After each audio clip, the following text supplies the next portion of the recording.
एकदा ही खोबऱ्याची वडी तुम्ही घरी केली ना, परत परत करणारच, गॅरंटी देऊन सांगते. नमस्कार, मी दीपाली.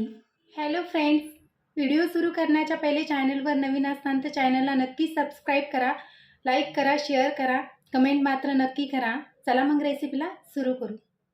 तर सर्वात पहिली की नाही आपल्याला गॅसवर एक कढई ठेवायची आणि त्या कढईमध्ये की नाही आपल्याला साधारण 1 कप साखर ॲड करायची आणि 1 कप साखर ॲड केली ना, तर त्यामध्ये आपल्याला अर्धा कप पाणी ॲड करायचं आणि छान मिक्स करून की नाही आपल्याला एक ताराची की नाही चासणी तयार करून घ्यायची. तर तुम्ही बघू शकता व्हिडिओमध्ये छान प्रकारे आपल्या साखरेला आणि पाण्याला की नाही उकळी आलेली आहे आणि चासणी की नाही इथं आपल्याला परफेक्ट करायची आहे. तर तुम्ही बघू शकता, मी थोडी बोटावर घेऊन तुम्हाला जवळ करून दाखवत आहे. अशा प्रकारे आपल्याला तार आला पाहिजे चासणीला.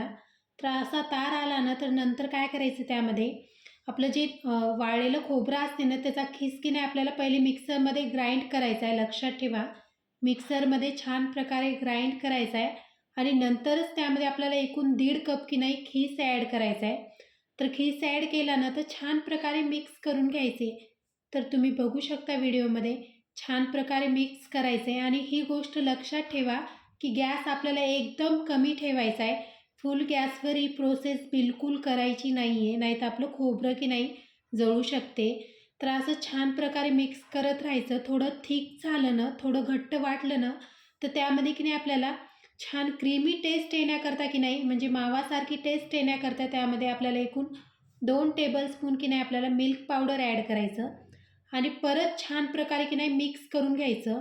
तर तुम्ही बघू शकता असं थिक झालं ना, तर गॅस बंद करायचा आणि आपल्याला कढई लगेच खाली काढायची गॅसच्या आणि साधारण की नाही 1 ते 2 मिनिट छान मिक्स करायचं. तोपर्यंत असं घट्ट झालं ना, लगेच एका टिनला पहिले काय करायचं, बटर पेपरला की नाही थोडं तूप लावून की नाही टिन सेट करून ठेवायचा. आधीच मी सेट केलं पहा.